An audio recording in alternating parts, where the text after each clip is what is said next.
لو عربيتك فيها فتيس اوتوماتيك، تعال اقول لك تعمل ايه عشان تزود من عمره الافتراضي وتحافظ عليه لاطول فتره ممكنه بدون اعطال. انا طارق صلاح وده الجراج.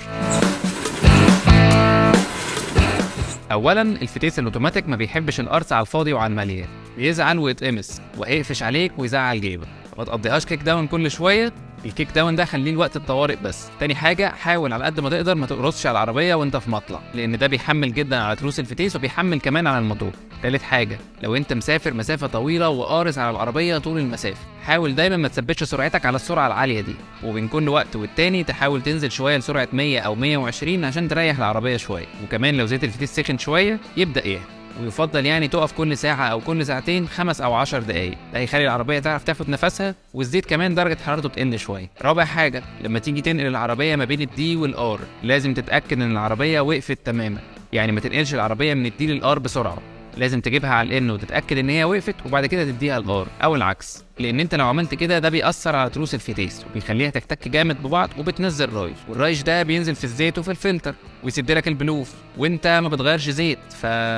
ايه بمناسبة بقى تغيير زيت الفتيس، فانت لازم تغير الزيت بانتظام، وكمان فلتر زيت الفتيس بيتغير بس مش بيتغير كل مرة، يعني ممكن مرة ومرة. وبرضه راجع كتالوج الصيانة بتاع عربيتك عشان تعرف بيتغير كل قد ايه.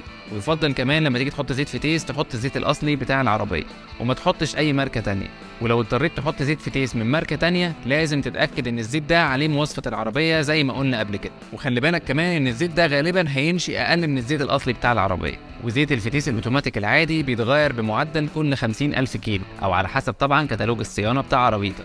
خامس حاجة، يفضل لما تيجي تركن ما تجيبش البي على طول، لان ده بيحمل حمل العربية كله على ترس صغير جدا في الفتيس وممكن يتكسر، وحتى لو ما اتكسرش مع كل مرة هيحمل فيه، هيعمل احتكاك وهينزل رايش، والرايش ده زي ما قلنا هيأثر على الزيت. فالتصرف الصح انك اول ما تقف تجيب العربية على القلب وترفع فرامل اليد وتشيل رجلك من على الفرامل وتتأكد تماما ان العربية وقفت وثبتت وحملت على الفرامل، وبعد كده تدوس على الفرامل تاني وتجيب العربية على البي.